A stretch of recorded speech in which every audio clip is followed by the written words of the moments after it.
brought you by Silver Pumps and Motors. Top quality और consistent performance के लिए सिर्फ सिल्वर पंप्स नाम याद रखना. రాష్ట్రంలో పెట్టుబడులను ఆహ్వానించేందుకు సీఎం రేవంత్ రెడ్డి బృందం జపాన్ పర్యటనకు వెళ్లింది. ఈ బృందంలో మంత్రి శ్రీధర్ బాబు, ప్రత్యేక ప్రధాన కార్యదర్శి జయేష్ రంజన్ ఉన్నారు. ఇవాల్టి నుంచి 22 వరకు జపాన్లోని టోక్యో, మౌంట్ ఫుజీ, ఒసాకా, హిరోషిమాలో ఆ బృందం పర్యటించనుంది. ఒసాకా వరల్డ్ ఎక్స్పో 2025లో తెలంగాణ పెవిలియన్ ను సీఎం ప్రారంభిస్తారు. ఆ దేశానికి చెందిన ప్రముఖ కంపెనీలు, పారిశ్రామికవేత్తలు, పలువురు ప్రతినిధులతో ముఖ్యమంత్రి బృందం సమావేశమై రాష్ట్రంలో పెట్టుబడులు, పారిశ్రామిక సాంకేతిక సహకారంపై చర్చించనున్నారు. కంచగచ్చబౌలి భూముల వివాదంపై ఇవాళ సుప్రీంకోర్టు విచారించనుంది. ఈ భూముల్లో జరుగుతున్న పనులపై justice B R Gavai, justice A G మసీహిల్తో కూడిన ధర్మాసనం సుమోటోగా విచారణ చేపట్టి పనులపై స్టే విధించింది. అఫిడవిట్ సమర్పించాలని రాష్ట్ర ప్రభుత్వాన్ని ఆదేశించింది. క్షేత్రస్థాయికి వెళ్లి పరిశీలించి నివేదిక సమర్పించాలని సీఈసీని ఆదేశించింది. రాష్ట్ర ప్రభుత్వం తరపున సీనియర్ న్యాయవాది అభిషేక్ సింఘ్వి వాదనలు వినిపించనున్నారు. రాష్ట్ర ప్రభుత్వం దాఖలు చేసిన అఫిడవిట్, సీఈసీ దాఖలు చేసిన నివేదికని పరిశీలించిన తరువాత ధర్మాసనం ఉత్తర్వులు ఇవ్వనుంది. కుటుంబ సమేతంగా విదేశీ పర్యటనకు వెళుతున్నారు సీఎం చంద్రబాబు నాయుడు. ఇవాళ రాత్రి 9 గంటలకు గన్నవరం విమానాశ్రయం నుండి ఢిల్లీకి చేరుకుంటారు. అక్కడి నుండి విదేశీ పర్యటనకు వెళతారు. చంద్రబాబుతో పాటు ఆయన సతీమణి భువనేశ్వరి, లోకేష్ దంపతులు వెళ్లనున్నారు. ఈ పర్యటనలోనే ఈ నెల 20న చంద్రబాబు తన 75వ పుట్టినరోజు వేడుకలను కుటుంబ సభ్యులతో కలిసి జరుపుకుంటారు. రేపు విజయవాడలో సిట్ విచారణకు రానున్నారు విజయసాయిరెడ్డి. లిక్కర్ కేసులో విజయసాయిరెడ్డికి సిట్ నోటీసులు ఇచ్చింది. ఈ నెల 18న విచారణకు హాజరు కావాలని ఆదేశించిన ఒకరోజు ముందే హాజరవుతానని తెలిపారు విజయసాయి. లిక్కర్ స్కామ్ లో సూత్రధారి, పాత్రధారి కసిరెడ్డి అన్నారు విజయసాయి. జగన్ సెక్యూరిటీ విషయంలో ఏం జరిగింది, పాపిరెడ్డిపల్లి పర్యటనకు వచ్చినప్పుడు హెలికాప్టర్ విండ్ షీల్డ్ ఎందుకు దెబ్బతింది అనే అంశంపై విచారణ చేస్తోంది ఏపీ ప్రభుత్వం.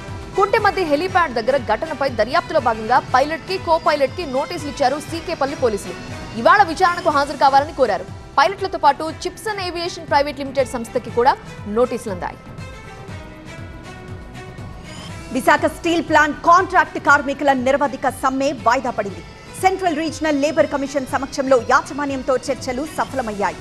మే 20లోగా కాంట్రాక్ట్ కార్మికుల తొలగింపు నిలుపుదలతో పాటు కార్మికులను తిరిగి విధుల్లోకి తీసుకునే అంశంపై భరోసా ఇచ్చింది. దీంతో ఇవాటి నుంచి తలపెట్టిన సమ్మెను వాయిదా వేశారు. మే 30న మరోసారి చర్చలు జరపనున్నారు. ఇవాళ సుప్రీంకోర్టులో వక్ఫ్ సవరణ బిల్లుపై విచారణ జరగనుంది. వక్ఫ్ బిల్లుకు వ్యతిరేకంగా దాఖలైన 35 పిటిషన్స్ ని సుప్రీం విచారిస్తుంది.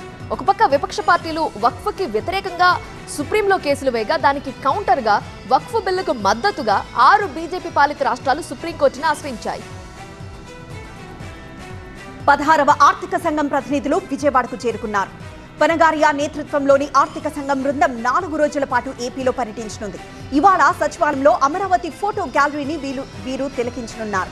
అనంతరం కేంద్రం నుంచి రావాల్సిన నిధులు, అందాల్సిన సాయంపై వీరితో సీఎం, మంత్రులు చర్చిస్తారు.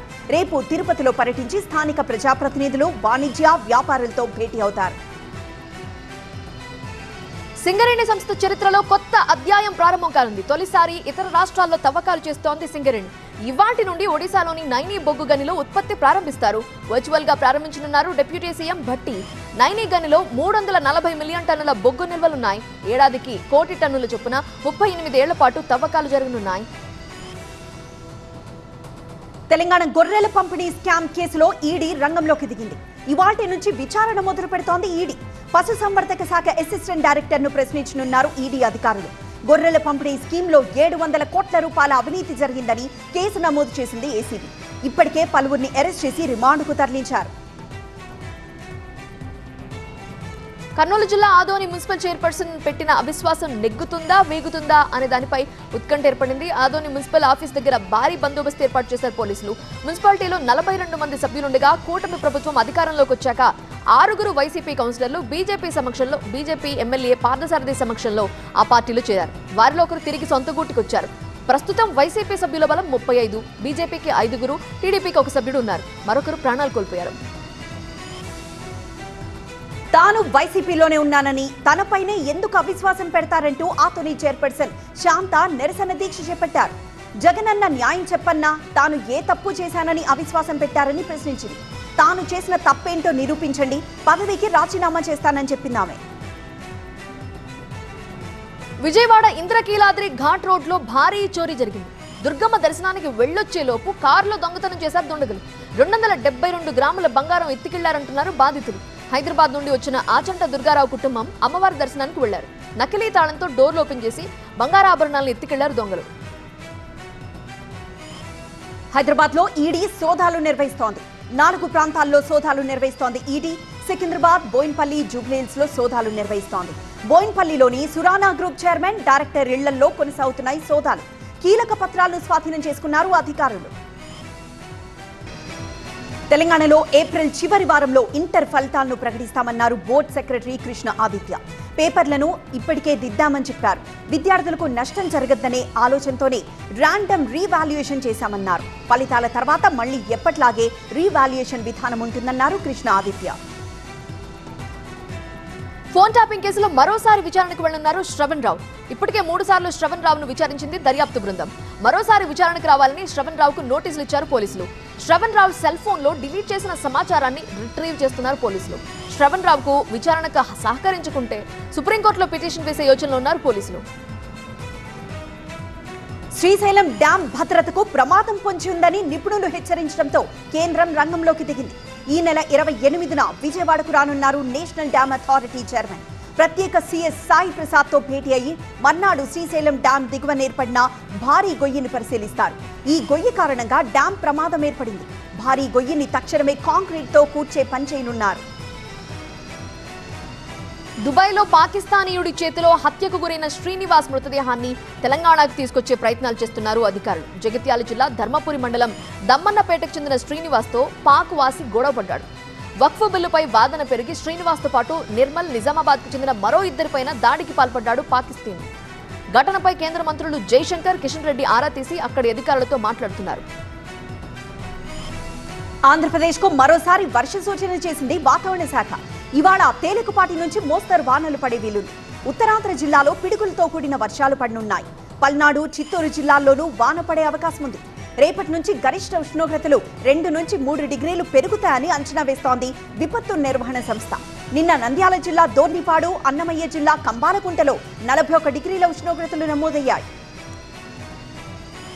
ఒంగోలులో భారీ వర్షం కురిసింది.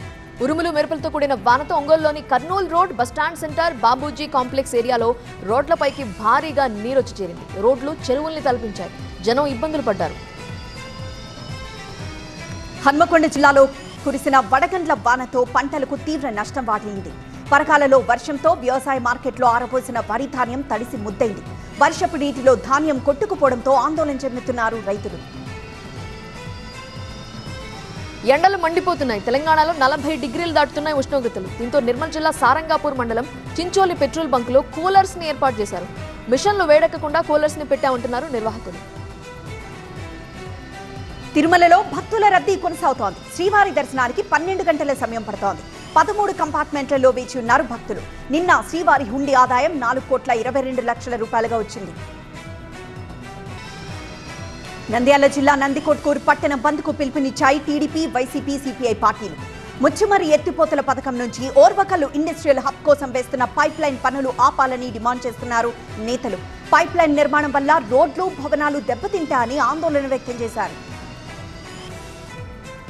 ఇవాళ దేశవ్యాప్తంగా ఆందోళనకు కాంగ్రెస్ పిలుపునిచ్చింది. దేశంలో అన్ని రాష్ట్రాల్లో ఈడీ ఆఫీసులు, కేంద్ర ప్రభుత్వ కార్యాలయాల వద్ద నిరసన చేపట్టాలని నిర్ణయించారు. నేషనల్ హెరాల్డ్ కేసులో సోనియా, రాహుల్ పేర్లు చేర్చడాన్ని నిరసిస్తూ ఆందోళన చేస్తోంది కాంగ్రెస్. నేషనల్ హెరాల్డ్ ఆస్తులని అన్యాయంగా సీజ్ చేశారని ఆరోపించింది. ఏపీలో ఖాళీగా ఉన్న రాజ్యసభ స్థానానికి నోటిఫికేషన్ వచ్చింది. విజయసాయిరెడ్డి రాజీనామాతో ఖాళీ అయింది సీటు. మే 9న రాజ్యసభ స్థానానికి ఎన్నిక జరగనుండగా అదే రోజు ఫలితం వెల్లడిస్తారు. నామినేషన్ల దాఖలకు ఈ నెల 29 తుది గడువు విధించారు. కశ్మీర్లోని అమర్నాథ్ యాత్రకు రిజిస్ట్రేషన్ల ప్రక్రియ ప్రారంభమైంది. దేశవ్యాప్తంగా 540 బ్యాంకు శాఖల్లో ఈ రిజిస్ట్రేషన్ చేసుకోవచ్చు. అమర్నాథ్ బోర్డు ద్వారా కూడా రిజిస్ట్రేషన్ కి వెసులుబాటు ఉంది. జూలై 3 నుంచి ఈ యాత్ర ప్రారంభం కానుంది. Sensational pan Indian director Sandeep Reddy వంగతో రామ్ చరణ్ సినిమా చేయబోతున్నారంటూ సోషల్ మీడియాలో ప్రచారం జరుగుతోంది. ప్రస్తుతం ప్రభాస్ తో స్పిరిట్ సినిమాకు సిద్ధమవుతున్నారు వంగ. దీని తర్వాత బన్నీ సినిమా లైన్ లో ఉంది. మరోవైపు ప్రస్తుతం పెద్దితో బిజీగా ఉన్నారు చరణ్. ఇవన్నీ పూర్తయ్యాక సందీప్ వంగ, చరణ్ సినిమా ఉండే ఛాన్స్ ఉంది. ఐపీఎల్లో కోల్కతాతో జరిగిన మ్యాచ్లో పంజాబ్ 16 పరుగుల తేడాతో విజయం సాధించింది. తొలిగా బ్యాటింగ్ చేసిన పంజాబ్ నిర్ణీత 20 ఓవర్లలో 111 పరుగులకు ఆల్ అవుట్ అయింది. పంజాబ్ని అతి తక్కువ స్కోర్కి కట్టడి చేయడంలో హర్షిత్ రాణా, వరుణ్ చక్రవర్తి, నరేన్ కీలక పాత్ర పోషించారు. స్వల్ప లక్ష్య ఛేదనకు దిగిన కోల్కతా 95 పరుగులకి చాపు చుట్టేసింది. చాహల్, ఆన్సిస్ బౌలింగ్ దాటికి కోల్కతా జట్టు కుప్పకూలింది. ఐపీఎల్లో ఒక జట్టు అత్యల్ప స్కోరును కాపాడుకోవడం ఇదే ప్రథమం. గతంలో చెన్నై పంజాబ్తో జరిగిన మ్యాచ్లో 116 పరుగుల లక్ష్యాన్ని కాపాడుకుంది.